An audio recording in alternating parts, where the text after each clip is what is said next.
আজকে সিলেট বিভাগের সুনামগঞ্জ নিয়ে কথা বলবো। সুনামগঞ্জ 4 আসন নিয়ে। এই 4 আসনটি মূলত সুনামগঞ্জ সদর এবং বিশম্ভপুর নিয়ে গঠিত।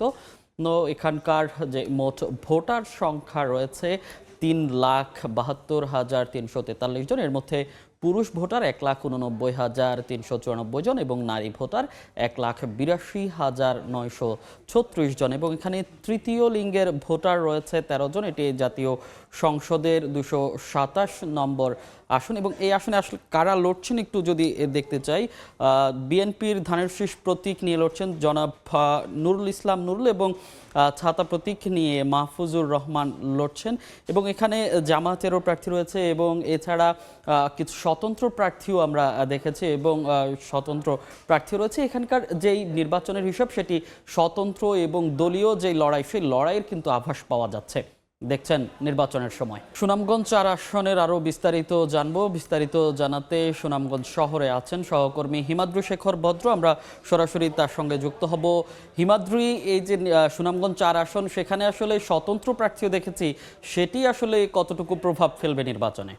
আমি আছি সুনামগঞ্জ শহরের ট্রাফিক পয়েন্ট এলাকায়। এটি সুনামগঞ্জ শহরের মূল প্রাণকেন্দ্র। আসলে সুনামগঞ্জ 4 আসন অর্থাৎ সুনামগঞ্জ সদর এবং বিশম্বরপুর উপজেলা জুড়েই এখন বইছে নির্বাচনী হাওয়া এবং প্রতি প্রার্থী এই আসনে প্রায় 9 জন প্রার্থী মনোনয়নপত্র দাখিল করেছেন। আমরা দেখেছি এখানে ধানের শীষ এবং দাঁড়িপাল্লা প্রতীকের 2 জন প্রার্থী মনোনয়ন দাখিল করেছেন, পাশাপাশি 2 জন স্বতন্ত্র প্রার্থীও মনোনয়নপত্র দাখিল করেছেন।